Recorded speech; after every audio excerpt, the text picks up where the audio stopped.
ఈ దినం దేవుని వాగ్దానం. ఈ ఉదయకాల సమయంలో ఈ దినం దేవుని వాగ్దానం చక్కటి ఆత్మీయ కార్యక్రమానికి ప్రేమతో ఆహ్వానిస్తూ అందరు బాగున్నారా? ఉదయం లేచారా? ఎంతమంది మీ కుటుంబాలతో దేవుని సంధిలో గడుపుతున్నారు? ఎంతమంది ఆత్మీయంగా ఎదుగుతున్నారు? ఎంతమంది మీ ఆత్మీయ స్థితిగతులు మార్చుకుంటున్నారు దేవుని వాక్యం విని? మన జీవితం పూల బాటలాగా ఉండదు. క్రైస్తవ జీవితం అంటే ఒక ముళ్ళ బాట. అందులో చాలా గుచ్చే ఉంటాయి, కానీ దేవుడి కృప ఉంటుంది. కష్టకాలంలో, బాధల సమయాల్లో దేవుణ్ణి స్మరించడమే కాదు, ప్రతి నిమిషం ఆయనతో ఉండాలని దేవుని చిత్తం. ఈరోజు ఏ పోరాటాల గుండా మీరు ప్రయాణం చేస్తున్నారు, ఏ వేదన గుండా వెళ్తున్నారు, ఎలాంటి సమస్యలు మీకున్నా దేవుడే మీకున్నాడు. ధైర్యంగా ఉండండి. రెండో విషయం మీకు చెప్తున్నాను, అప్పులు, ఆర్థిక సమస్యలు ఇవన్నీ కామన్గా మనల్ని వెంటాడతాయి. వీటి గురించి చింతపడకండి. ఎందుకంటే ఇష్టపడడు దేవుడు. మనం చింతిస్తే సంతోషించడు ఆయన.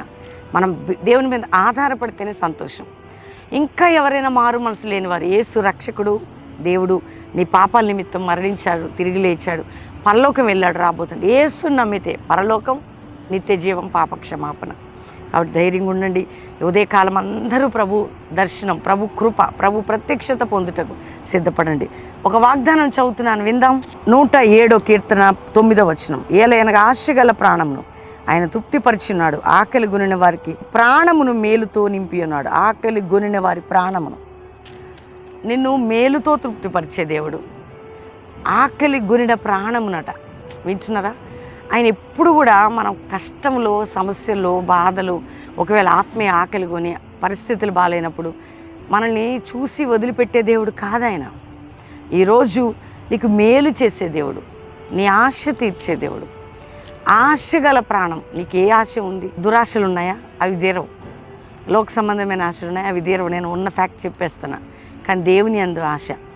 అయ్యా, ఒక మంచి ఇల్లు, ఆత్మీయతలు ఎదిగే ఆశ, మంచిగా అభిషేకం పొందాలి, వరములు, ఫలములు, మంచి ఆశ, ఒక చక్కటి ఒక గృహం, తప్పేం లేదు. నీకు కావాల్సిన నిత్య అవసరాలు, నిత్య అవసరతలు, నీ జీవితం, నీకు ఒక సెటిల్మెంట్ తప్పక దేని కొరకు, అబ్బా నేను ఇక్కడికి వెళ్ళి ఇలా సాధించాలి, నీ ఆశ తీరుతుంది. నీ ఆశను తీర్చే దేవుడు ఆయన. నీ ఆశ తీర్చి మేలు చేసేవాడు ఆయన. నీ ఆశ తీర్చి నువ్వు ఆశగా ఉంటే చాలు, అదే మేలుగా మారబోతుంది. ఈరోజు దేవుడు నీకు ఇస్తున్న వాగ్దానం.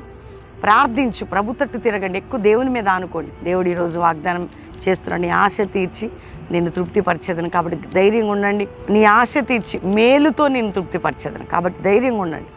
వాగ్దానం అందరూ ఎత్తిపట్టండి. నేనైతే అనుకుంటున్నా, నాకు కొన్ని ఆత్మీయంగా మినిస్ట్రీపరమైన ఆశలు ఉన్నాయి. వాగ్దానం నేను అనుకుంటున్నా, నా ఆశ తీర్చి మేలుతో నన్ను తృప్తిపరిచే దేవుడు. నేను నమ్ముతున్నాను. ఈరోజు మీరు కూడా నమ్ముతున్నారా? మీరు కూడా అనండి, మన ఆశ తీర్చి మేలుతో తృప్తిపరిచేదను. ఆమెనని చెప్పండి అందరూ. నీ ఆశ తీర్చి. అందుకని ధైర్యంగా ఉండండి. అదే వాగ్దానం ఎత్తిపట్టి ప్రార్థన చేయండి. మీ కొరకు నేను ప్రార్థన చేయబోతున్నాను. కాబట్టి నీ ఆశ తీర్చి మేలుతో నిన్ను తృప్తిపరిచేదని ఈరోజు వాగ్దానం. థ్యాంక్స్ చెప్పి ప్రార్థన చేసుకుందాం. తండ్రి, ఉదయం ఎంతమంది వాగ్దానం రిసీవ్ చేసుకున్నారు? రక్షణ లేని కుటుంబాల రక్షణ, యవ్వనులు త్రాగుడి, వ్యసనములు, జూదములు, డ్రగ్స్ నుండి, పాప జీవితం నుంచి విడుదల పొందాలి. అప్పుల భారం, ఆర్థిక భారం, మానసిక ఒత్తిళ్లు, కుటుంబ పోరాటాలు, రోగాలు, వ్యాధులు, ఇబ్బందులు, ఇరుకులు, సమస్యల నుంచి విడుదల కలుగును గాక. ఎవరెవరు ఏ కష్టకాలంలో, దుఃఖ సమయాలు ఉన్నారో విడిపించి అద్భుతం చేసి సమాధానం ఇవ్వండి. విడిపోయిన కుటుంబాలు నాయన కట్టబడాలా. కోర్టు కేసులు విడుదల, ఆర్థిక పని పరిస్థితుల నుంచి విడుదల, జాబ్ లేని వారికి జాబు, గర్భం లేని వారికి గర్భం తెరవబడాలి. ఇతర దేశాలను మా ప్రియులందరినీ రక్షించి, ఇతర దేశాలు ఉద్యమం రక్షణ, భారతదేశాన్ని రక్షించి క్షేమాన్ని దుప్పటి పడాలా. మా సంఘాలు, సేవకులు, సేవకురాలు, వారి పిల్లలు ప్రొటెక్ట్ చేయబడి ఆత్మల రక్షణ, సంఘ క్షేమాభివృద్ధి కలగాల. నాయన కల్వరీ మినిస్ట్రీని కూడా బ్లెస్ చేస్తూ ఈరోజు కుటుంబంతో మ్యారేజ్ డే జరుపుకుంటే బిడ్డలు మేలుతో ఈ సంవత్సరం అంతా బ్లెస్ కావాలి. నేను బర్త్డే బిడ్డలు మేలుతో తృప్తిపరచబడాలి. అందరినీ దీవిస్తూ వర్ధిల చేయమని యేసు నామములో అడుగుచున్నాం తండ్రి. Amen, amen, amen. ఈ వాగ్దానం అందరూ కూడా లైక్ చేయండి, షేర్ చేయండి, మంచి కామెంట్స్ పెట్టండి. పాస్టర్ ప్రవీణ్ నేను యూట్యూబ్ నుండి రోజు మీకు ఇస్తున్న ఈ చక్కటి కార్యక్రమాలు పరిచయం చేయండి. ఉదయం 5 నుంచి 6 మిస్ చేసుకోకండి. ఈవినింగ్లో ఎవరు బెల్లంపల్లి రావాలన్నా శనివారం ఉజ్జీవ సభ వచ్చి పాలు పొంది వాక్యం విని ఆరాధన నుండి ప్రార్థన చేయించుకొని ఆదివారం మొదటి ఆరాధన 7 నుంచి 9 అటెండ్ అయ్యి మీరు వెళ్ళొచ్చు. ఎక్కడైనా ఫ్రీ అకామిడేషన్, మీకు ఫ్రీగా మీల్స్ ఉంటుంది. ఎటువంటి టెన్షన్ లేదు. ఎండలకి జాగ్రత్తగా ఉండండి ప్లీజ్. ఎండ దెబ్బలు తగులుతున్న ఈ రోజుల్లో క్షేమకరమైన స్థితి మీకు కలగాలని మేము ప్రార్థన చేస్తున్నాం. వాటర్ ఎక్కువ తీసుకొని జాగ్రత్త కలిగి ఉండండి. ఎక్కడ కూడా మీ పిల్లలు మీరు దేవుని సన్నిధిలో ఆయన కృపని దుప్పటి క్రింద ఉండాలి.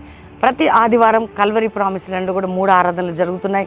ఉదయం 7 నుంచి 9, 10 నుంచి 12, సాయంత్రం 5:30 నుంచి 8:30. ప్రార్థించండి, పాలు పొందండి. God bless you. ప్రైజ్ అలా.